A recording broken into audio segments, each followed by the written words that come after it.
नमस्कार, आप जुड़ चुके हैं रियल न्यूज हरियाणा के साथ। टोहाना के भाटिया नर्सिंग होम में पहुंचे हैं और आज कल एक बीमारी चली हुई है, हर्निया।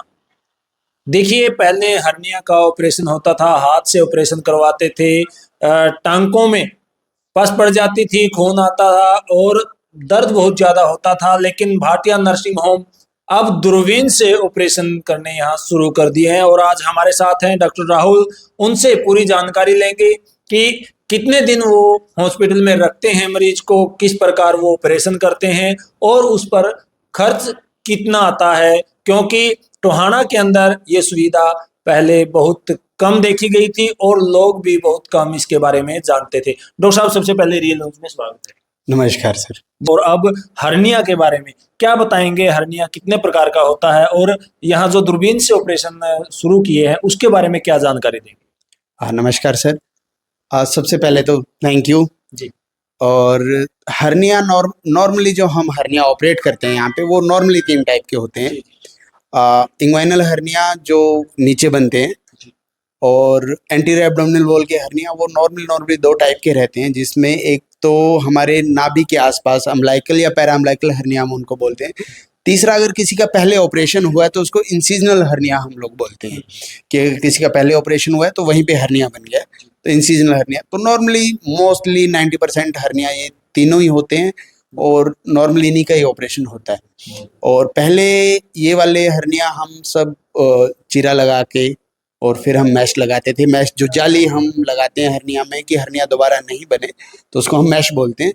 तो वो मैश डलता है। तो ये हर्निया हाथ से होते थे, चीरा लग के होते थे, पेनफुल था, मरीज के लिए बहुत पेनफुल होता है, अंदर मैश पेन करता है बहुत बार। और जब मैश पानी बनाता है एक तरह का, जिसको सिरोमा हम लोग बोलते हैं, वो बनता है, उससे इन्फेक्शन होने का खतरा बढ़ जाता है। और सबसे ज़्यादा ज़रूरी कि पेनफुल बहुत होता है। वहाँ बड़ा चीरा लगता है, आपको बहुत सारी जगह बनानी पड़ती है मैश डालने के लिए, उसके अंदर वो मैश रखी जाती है, तो पेन बहुत होता है। तो इसकी नई टेक्निक है कि आजकल ऑपरेशन दूरबीन से ये हो सकते हैं। तो दूरबीन से चीर-फाड़ नहीं होती, बहुत बड़े चीरे लगाने की ज़रूरत नहीं है। हमको बहुत छोटे-छोटे 2-3 सुराख होते हैं, उससे हम हर्निया ऑपरेट कर सकते हैं। जी। तो डॉक्टर साहब, आपने बताया पेनफुल होता है, हाथ से ऑपरेशन किया हुआ, और जो दूरबीन से करवाते हैं उसमें दर्द नहीं होता। ये मानते हैं दर्द नहीं होता, लेकिन कॉस्टली भी ज़्यादा होगा? ये कॉस्ट थोड़ा-सा डिपेंड करता है मैश पे। जी। 2 तरह के मैश हों, नॉर्मल मैश जो हम हर्निया में लगाते हैं, वो उतने महँगे नहीं हैं। जी। कुछ ड्यूल मैश बोलते हैं हम उसको, तो वो थोड़े महँगे हैं। वो थोड़ा-सा डिपेंड करता है, अगर पेशेंट चाह रहा है कि उसको ड्यूल मैश लगवाना है, तो फिर खर्चा थोड़ा बढ़ जाएगा। और अगर आप अदरवाइज़ देखें, मान लो किसी का हमने हाथ से ऑपरेशन किया और बाद में उसको इन्फेक्शन हो गया, तो जो दवाइयों का खर्चा है वो दूरबीन के खर्चे से कहीं ज़्यादा जाके बैठता है। जी। तो अगर आप ओवरऑल देखें, पेन देखें, पेशेंट अपना जो घर का काम है या कोई ऑफिस गोइंग है, वो जल्दी ज्वाइन कर सकता है। तो अगर आपको 2 महीने का 3 महीने का रेस्ट है, तो आपका इतना तो मतलब जॉब का नुकसान हो जाएगा। तो अगर आप सब कुछ देखें तो ओवरऑल जो दूरबीन के ऑपरेशन है वो बहुत सस्ते पड़ते जी। हैं। डॉक्टर साहब, जैसे कि आम ऑपरेशन करवाते हैं, उसमें 2 से 3 दिन हॉस्पिटल में रहता है मरीज, नॉर्मली रहता है। फिर इस दूरबीन वाले में तो फिर काफ़ी दिन लगेंगे? नहीं, ये बिल्कुल उल्टा है। दूरबीन वाले ऑपरेशन में ज़्यादा दिन नहीं लगते हैं, हम नेक्स्ट डे पेशेंट की छुट्टी कर देते हैं, घर भेज देते हैं। जी। तो डॉक्टर साहब, एक बात की आपने अनसीज़नल हर्निया की। जी। तो वो किन कारणों से होता है? नॉर्मली तो अगर किसी पेशेंट का पहले ऑपरेशन हुआ है, तो जो टाँके लगते हैं वो किसी वजह से लूज़ हो गए हैं, उसमें गैप आ गया है, तो वहाँ से फिर हर्निया बनने का चांस रहता है। जी, जी, जी। ये हमेशा ही रहता है, जो बड़े ऑपरेशन है, किसी का पहले अगर मान लो आँत फट गई है या कोई बड़ा ऑपरेशन हुआ है, तो उसमें इंसिडेंट हर्निया बनने का चांस रहता है। तो इसी इसका दूरबीन वाले ऑपरेशन का ये बहुत बड़ा फ़ायदा है। जैसे नॉर्मली हम अब पित्ते के पथरियों के ऑपरेशन हैं, अपेंडिक्स के ऑपरेशन हैं, हमारे यहाँ पे ऑलमोस्ट 90% ऑपरेशन दूरबीन से हो रहे हैं। और जो दूरबीन के ऑपरेशन है उनमें इंसिजनल हर्निया बनने का चांस लगभग ना के बराबर है। जी, जी। तो डॉक्टर साहब, कब से ये सुविधा भाटिया नर्सिंग होम में शुरू की? मैं यहाँ पे 2 साल से हूँ, तो हम 2 साल से ये ऑपरेशन कर रहे हैं। तो पहले लोगों को नहीं पता था, तो दे आर नॉट विलिंग। और मुझे ये लगता है कि क्योंकि यहाँ पे जो पहले ऑपरेशन हो रहे हैं तो दूरबीन के बारे में लोगों को बताया ही नहीं गया, तो लोगों को बहुत ज़्यादा पता नहीं है कि ये सब दूरबीन से हो सकता है। बहुत सारे पेशेंट तो ऐसे आते हैं, नहीं जी मतलब हम उनको समझाते हैं तो भी वो बोलते हैं कि नहीं जी हमें हाथ वाला ही करवाना है। तो might be lack of knowledge मैं कह सकता हूँ इसको, कि लोगों को इसके बारे में ज्ञान नहीं है, पता नहीं है, तो इसीलिए उनको ये लगता है कि हाथ वाले बेटर होते हैं। ऐसा बिल्कुल नहीं है।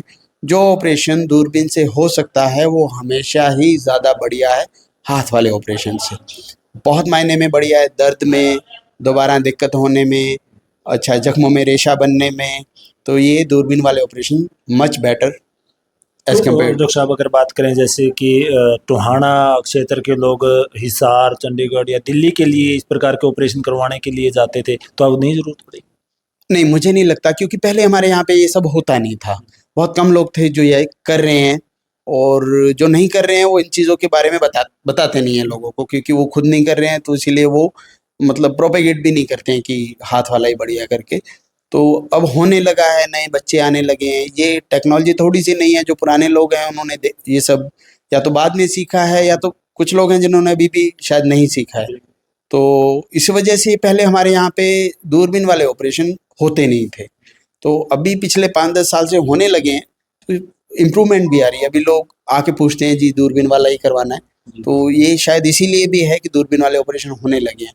बहुत अब तो टोहाना में बहुत सारे मतलब हॉस्पिटल में दूरबीन वाले ऑपरेशन होते हैं, तो लोगों को अवेयरनेस आने लगी है। तो जो लोग हाथ से करवा के जाते हैं, फिर वो 2-2 महीने चल नहीं पाते हैं ठीक से, जिसका दूरबीन का ऑपरेशन हो अगले दिन उठ के चल फिर पा रहा है, घूम पा रहा है, तो दिखाई भी देता कोई है। दिक्कत नहीं होती उसको? नहीं, नहीं, कोई दिक्कत कोई नहीं। वजन उठाने में या किस प्रकार? वज़न उठाने का थोड़ा-सा हम परहेज़ रखते हैं, क्योंकि जो मैश है उसको फिक्स होने में टाइम लगता है, जी। तो उस वो टाइम तो आपको देना ही पड़ेगा। हाँ, बट नॉर्मल अपना उठना, बैठना, घूमना, चलना फिरना या इवन घर पे खाना बनाना, उसमें कोई दिक्कत नहीं है। जी, जी। और दर्द वगैरह भी इतना नहीं होगा? नहीं, दर्द इनिशियल 2 दिन का पेन आप लगाइए, वो भी हल्का, इतना कि आप बेयर कर सकते हैं। जी।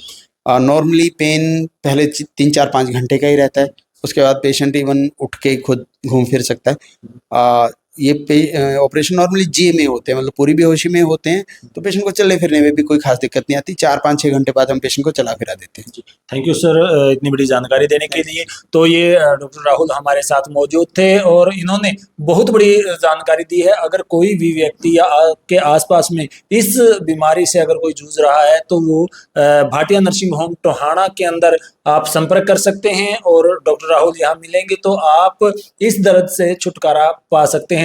कैसी ये जानकारी आपको लगी है, कमेंट सेक्शन में जाएं, कमेंट जरूर करें। फिर नई अपडेट के साथ आपके सामने हाजिर होंगे। तब तक के लिए जय हिंद, जय भारत।